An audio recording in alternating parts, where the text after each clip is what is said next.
దాంతో పూర్తిగా ఈ సినిమా నిర్మాణ బాధ్యతలు, డైరెక్షన్ అంతా కూడా అతని చేతిలోకి వెళ్ళిపోయింది. వెళ్ళిపోతే చివరికి రాధను కూడా ఇందులో మెయిన్గా పెట్టారు. రాధ అప్పుడే తెలుగు సినిమా ఇండస్ట్రీలోను, తమిళంలోనూ పాపులర్. ఆ పాత్ర క్యారెక్టర్ని నెమ్మదిగా పెంచుకుంటూ వెళ్ళారు. చివరికి ఒకనొక దశ వచ్చేటప్పటికి ప్రేమ చరిత్ర సినిమా అంతా కూడా పూర్తి అయిపోయింది. ప్రేమ చరిత్ర పూర్తి అయిపోయింది. దాన్ని అందరూ కూడా ప్రివ్యూ వేశారు. ప్రివ్యూ వేసుకొని చూస్తే చాలా బాగా వచ్చింది.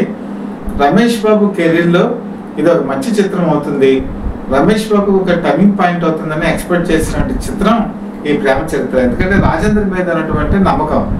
రాజేంద్ర రోజు తమిళంలో ఏ సినిమా తీసినా కూడా అద్భుతమైన హిట్లు. ముఖ్యంగా ప్రేమ కథా చిత్రాన్ని బాగా డీల్ చేస్తాడు అతను.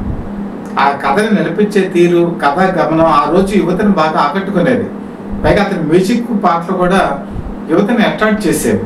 కాబట్టి ఈ గుణాలు ఇందులో ఉన్నాయి. కాబట్టి ఇది మరో మలుపు తిప్పుతుంది, రమేష్ బాబు కెరీర్ని ఒక టర్నింగ్ పాయింట్ ఇస్తుందని చెప్పి సూపర్ స్టార్ కృష్ణ ఆశించారు, అలాగే అభిమానులు ఆశించారు. అంతా అయిపోయింది. సినిమా మొత్తం ప్రింట్ రెడీ అయిపోయింది. దానికి 3 సంవత్సరాలు టైం పెట్టిందండి. 1991 వరకు ఇదే రకమైన తంతు కొనసాగింది.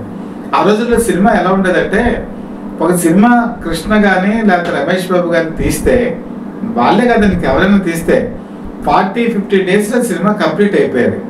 దాన్ని రిలీజ్ చేసేసేవాళ్ళు. అది కనుక లేట్ అయితే ఆ రోజుల్లో ఒక ప్రొడక్షన్ వాల్యూస్ ప్రకారం ఒక సినిమా 3 సంవత్సరాలు కనుక లేట్ అయితే ఇంకా ఆ సినిమా కథ ఆడదు. అదే ఆ రోజుల్లో భావించేవాళ్ళు. ఇప్పుడైతే రాజమౌళి లాంటి దర్శకులు 3 సంవత్సరాలు పెట్టి తీసి సినిమా రిలీజ్ చేస్తే ఈరోజు సూపర్ డూపర్ హిట్ అవుతుంది.